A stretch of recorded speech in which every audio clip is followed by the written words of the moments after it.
Hello, everyone, and welcome back to Human Powered. Happy New Year. It's 2026, and we are kicking off a new series of Human Powered episodes. These are all produced and brought to you by Wisconsin Humanities, and I'm Jessica Becker. I'm here with my co host, Jen Rubin. Hello, everyone. And we have a special guest today from Illinois Humanities. Illinois Humanities and Wisconsin Humanities have a long history of working together, but we're going to talk to Jane specifically about a project that Jen's been pretty involved with, and it's a national effort that brings together the state offices of that are all funded and have been funded by the National Endowment for the Humanities. So this is a pretty special episode. We're excited to introduce you to Jane. Yeah, and just a little background about the project, just so you know what we're talking about, because I think we sort of get right into it once we start talking. Illinois Humanities took the lead nationally on humanities councils who are doing work within mass incarceration or are working with people who are system impacted. So Jane and the Illinois Humanities have been doing some organizing work for a while about this, but it really came together in 2024, where folks from a variety of humanities councils and a variety of community partners of humanities councils came together in Chicago for a convening. And the convening is called Inside and Out, looking at the humanities and mass incarceration. So it was a really sort of interesting, important, and impactful gathering. And so that's what we're going to be talking about in this episode. Yeah, I'm excited to talk to Jane. I haven't seen her in a while, and she brings a lot of great energy to the importance of what the humanities are really for, and specifically why the state councils exist and what they're good at, and what's the rationale for having people working in every state and territory on big questions. That's at the heart of what the humanities are. And big questions like, how do we talk about our problems? How do we talk about our solutions? And how do we figure out what is just in a society in 2026 and going forward? And so incarceration is a big humanities question. So I'm pretty excited to hear what's happening and what's continuing to happen, despite the changes that have happened in the past year for all the states and territories. So this is going to be a good one. Thanks for listening. Hey Jane, great to see you. Hi, it's so good to see you too. Yeah, I am excited that we are kicking off the 2026 season, I suppose, of Human Powered with Jane Beachy from Illinois Humanity. I'm going to say your title correctly because I like the title. I would like to be a senior director of public engagement someday. It's a great title.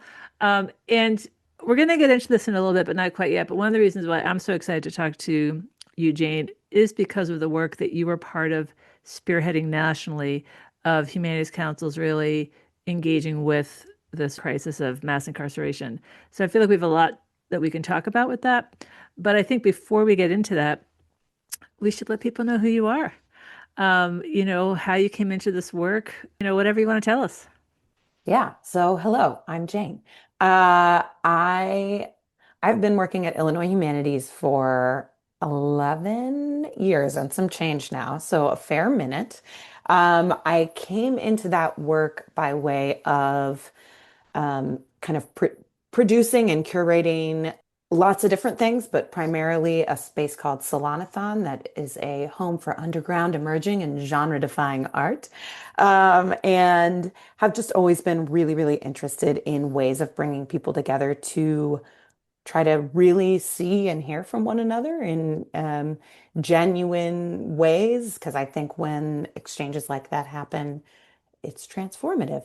So I started at Illinois Humanities in 2014 as program manager for art.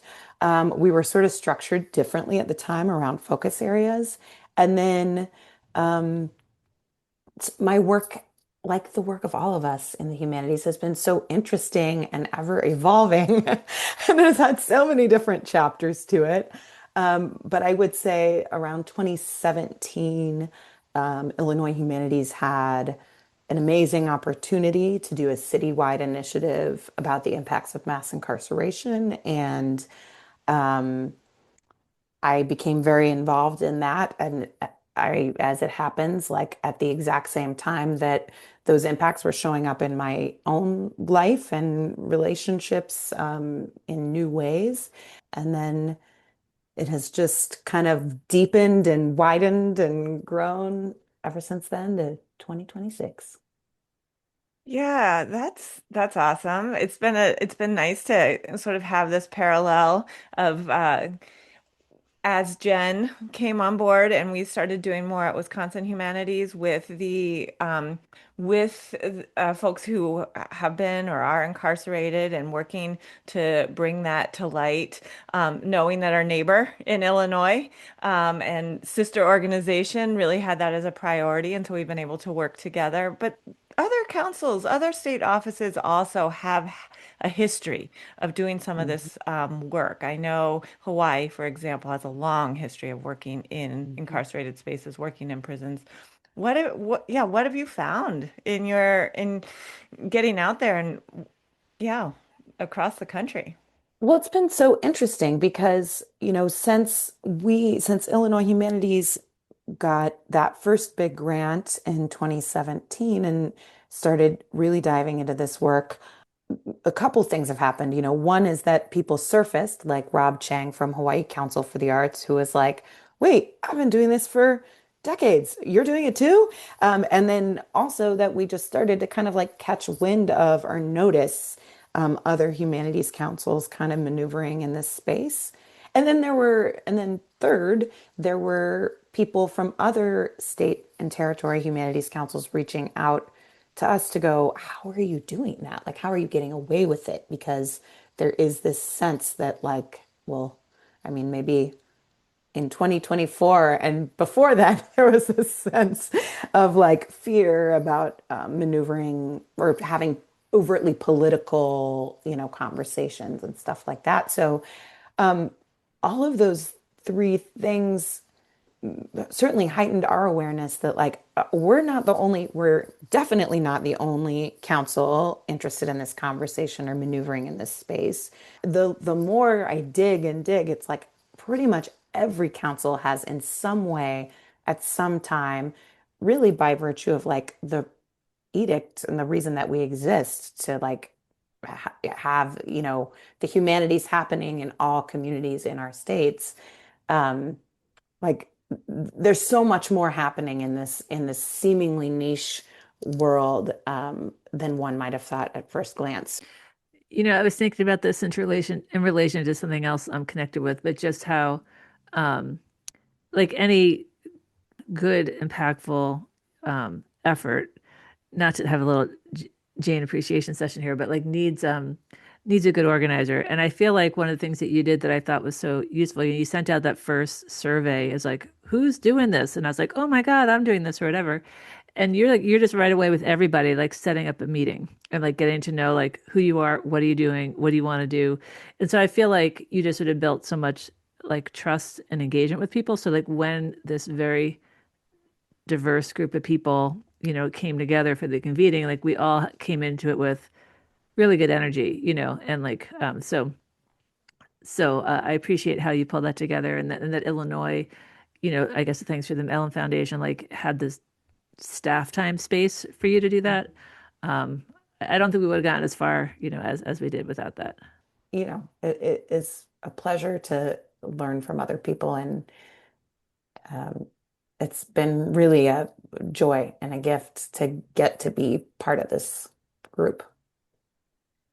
So let's take a step back because I feel like we kind of got right into it, and that's partly because you guys are already working together. But you know, Jane, you and I met at a conference years ago, sort of bef when things were first getting started, before Wisconsin Humanities had launched our human powered season, and we were just starting to figure that out.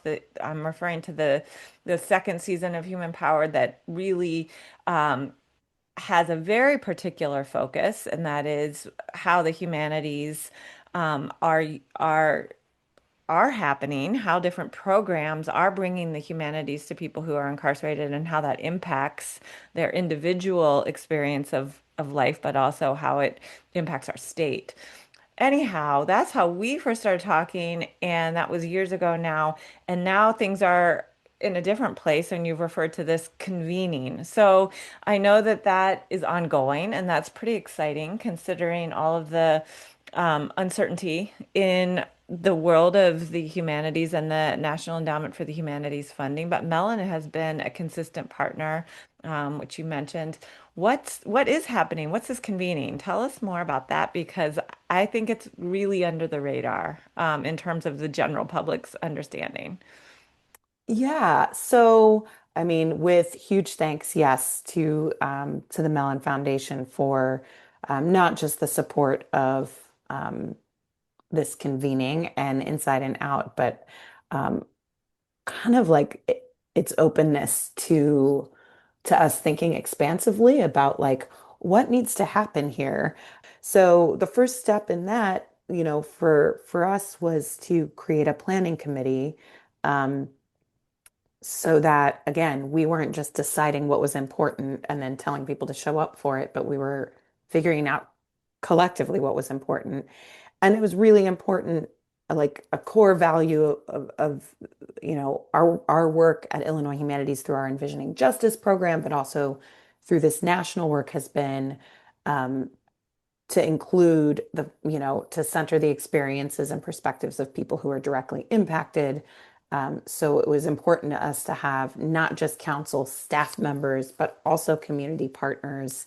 That could be people who have received grants from councils who, like our wonderful Robert Taliaferro, who Jen introduced us to, took Odyssey Beyond Bars while they were inside, or um, any number of kind of points of entry. But I think forming that planning committee from the start was um, gave shape to like there's no I mean that is what made us create the kind of national convening that we did. We had about 200 people come from um, Hawaii to Puerto Rico and everywhere in between for 3 days in 2024 to kind of share resources, tools, perspectives, etc., and to understand like what are councils doing in this space, and then what could they or should they be doing.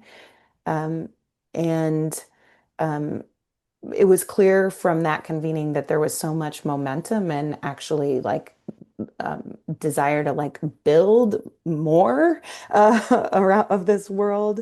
Um, that, we've been energized to continue even amid, as you said, like the the trying times that we've had with federal funding for humanities councils. And it's really exciting and lucky to be able to continue that work despite those setbacks and stay connected as a national community. Yeah, I think, I've been thinking about that a lot recently because so having been at that convening in March of 2024, there was just a great deal of energy there where people are like, we are going to do this. Like we're going to connect in this way. Like people were really engaged and learning from each other. And then so thought about what to do next. And so we came up with this sort of stipend of trying to like cross pollinate. Like, okay, you love what they're doing in Hawaii. I mean, of course, everyone had Hawaii on their list, but like go to Hawaii or go to here or go to there. And it was for like someone on staff at a humanities council and then someone who's like a community partner who wanted to go as well, right? So like, for example, Rob from Hawaii, me from Wisconsin, like our jobs are done. But sort of this idea like there's still that melon money, like we're still actually doing some of the work, even though not through the council. And so that money is still available to go cross pollinate. And then, you just like a month ago said like we're going to get the national convening back together and there's some money for people to participate. And so, for me, just feeling like okay, like this isn't being destroyed. And so I was actually thinking about this. I was actually in Racine prison. Am I now moving into monologue territory here? I don't know, but I'm interested. I Yeah, love it. so I was in Racine Correctional and doing the storytelling workshops that I do with Nestor Gomez, who's out of Chicago. And it was just this reminder for me that like doing this kind of work inside prisons, sharing your skills, teaching your skills to help people tell the stories of their life that they want to tell. Like there's just a value in that. There's just an inherent value in that. I think I had just come out of Racine prison and then got the email from you all that they're pulling back to the National Advisory Committee and feeling like, yeah, this work, this work was, and will be important no matter who's president because we incarcerate people at a huge rate no matter who's president, and we don't seem to be stopping. So, Yeah, I mean that's what I've been thinking about too as you've been talking, Jane, is that I mean, once you're in the throes of it, like both of you are so deeply, then you continue to refer to it as this work, right? And it's just like it's this understanding that like we're doing this work. And for someone who isn't in the throes of it, you must have at this point come up with a pretty compelling way of explaining what this work is in the sense of why it matters for a federally, a state-funded organization, whatever it is, an organization like a state office of the NEH, to be engaged with a population that is incarcerated, why it matters to explain the humanities in a different sort of lens and space. Can you tell us like what is this? Like what is this work? Yeah. Oh, that's a big one. But there, and I have so many different kinds of answers popping up in my head. But one thing that I've been thinking about as councils have been struggling to articulate their value in the face of federal funding cuts, it has felt striking to me that what a struggle it still can be to actually make the case and name what quote unquote the work is generally for humanities councils. Because we can say things like making grants or what, but really when it comes down to the core of what is transformative about the humanities, you get into pretty ineffable territory.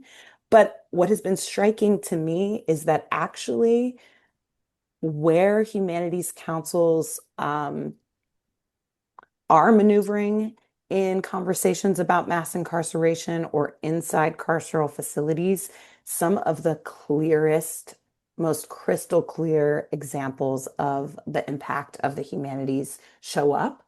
Um, and I think, at the core of it, it's like most of the systems and structures that shape our daily lives are created by humans, and can be uncreated by humans. So the relationships we have with one another as human beings really matter. The people whose perspectives and stories we hear really matter. And then the people and perspectives whose stories we don't hear really matter. So I think, one, yes, it is like the purpose of the federal funding for state humanities councils when it existed was to make the humanities accessible to everyone inside a given state or territory, and that speaks for itself, right? Um, but then I think it's our work to think about, well, okay, so where is the light not shining, already? And one of the most stark examples is like the people who are hidden behind walls, um, who the systems that humans have created have told us to forget about and have told us don't have value or whose perspectives um, aren't going to help us get somewhere. Um, that if we start there, um, based on, the very humanist belief that everyone has inherent knowledge and everyone has a valuable perspective that can help us transform the world that we live in, um, then like that's kind of like fundamental to me to to what the work of the humanities and humanities councils should be. Hmm. It's that remembering that everyone, no matter where they live, has value, has perspective, has a voice, has a story to tell, has an experience that could contribute to the greater good. And how do we get to those people that are behind bars? Well, we have to go there and we have to Hmm. make that a priority. It has to be deliberate because they've been very deliberately shut Hmm. off. And so it has to be really deliberate work. So I think that that reference of the work is that have to be very explicit that we are going into a place that is normally ignored and forgotten. Well, and we have to be curious about, we have to stop and think about why is it like this in the first place?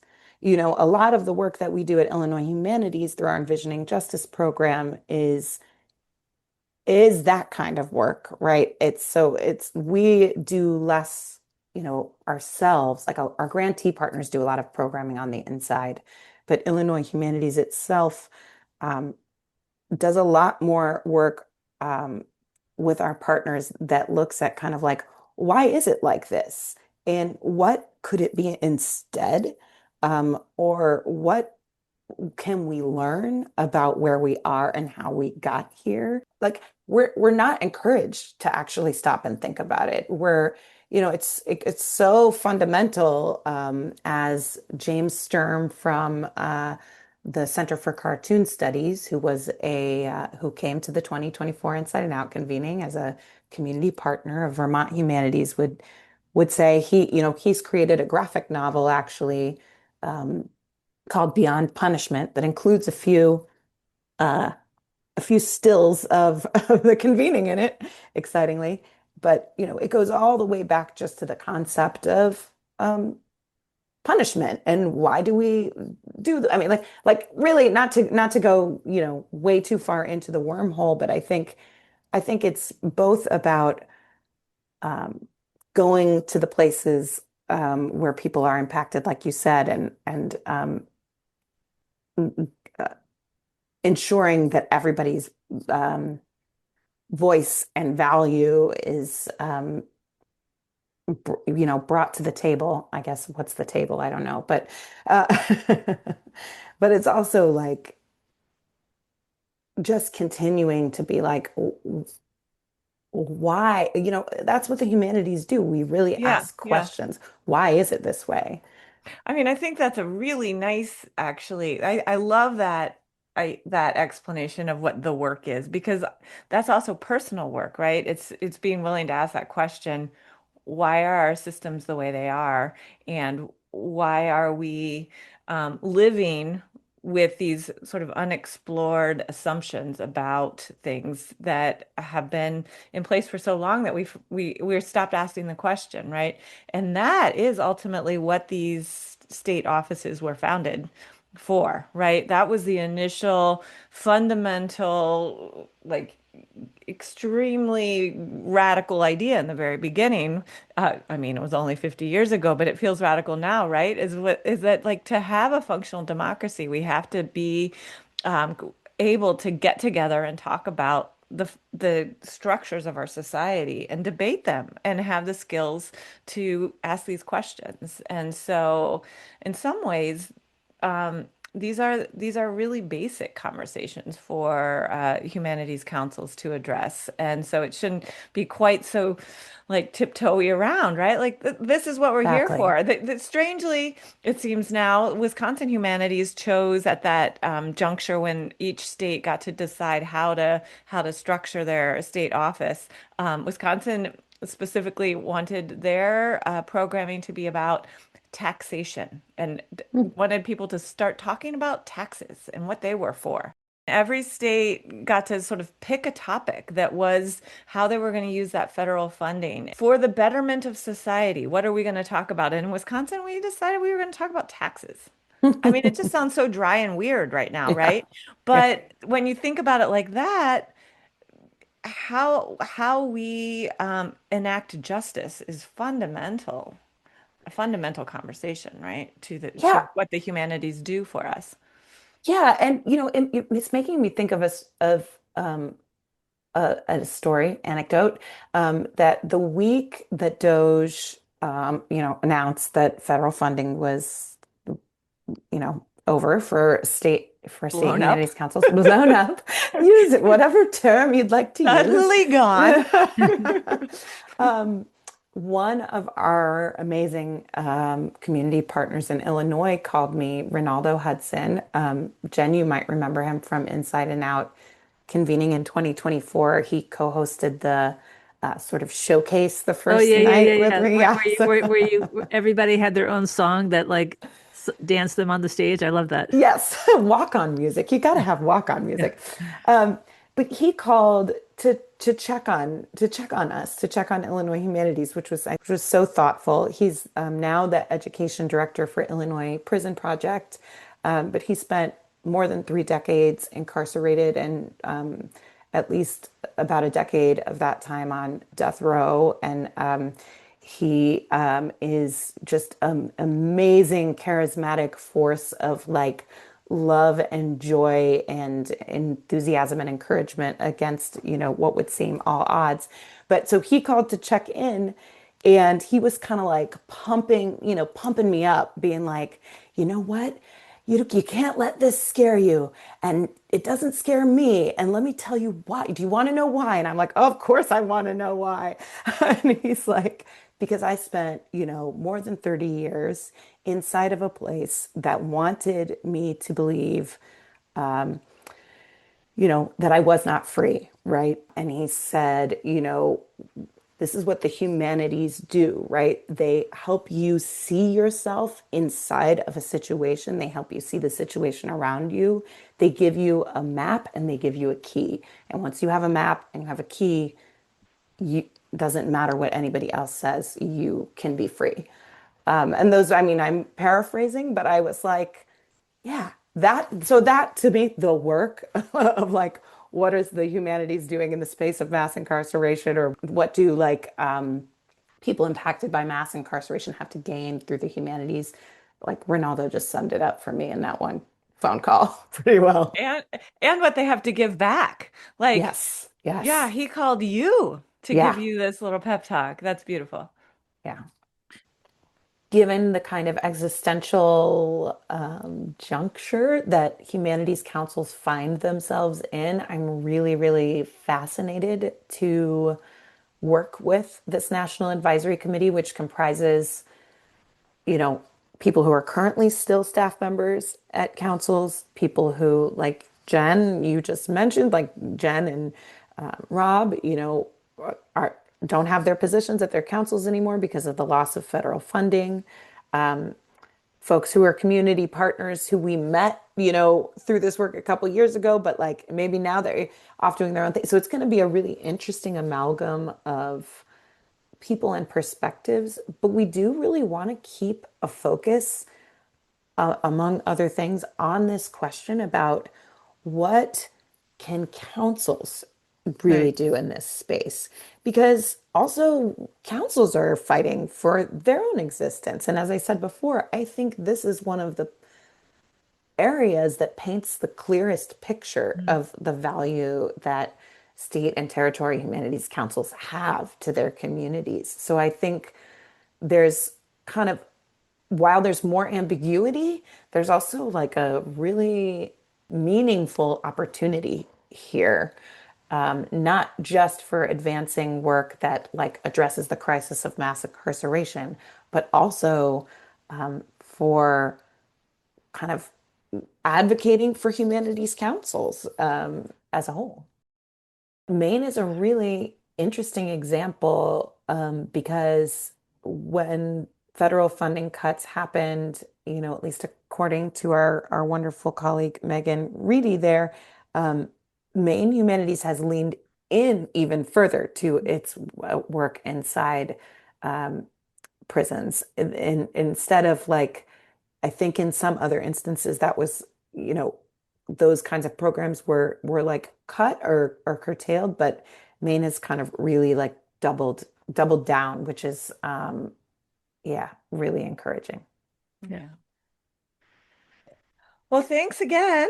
This has been helpful for me to understand since I'm detached from the day-to-day of it and haven't heard the updates. So thanks for filling me in and thanks for doing this, Jane. Yeah, you're doing great work. Thank you so much. Thank you so much. You all are doing really great work too. I just want to say I love listening to every episode, and the kinds of conversations you have. And I feel like I'm learning Wisconsin just by listening. So, yeah, thanks for everything you do. And it's really a joy to be here. Yeah, and I will see you on a Zoom at some point for whenever the convening group convenes. Oh, yeah, it's going to be good.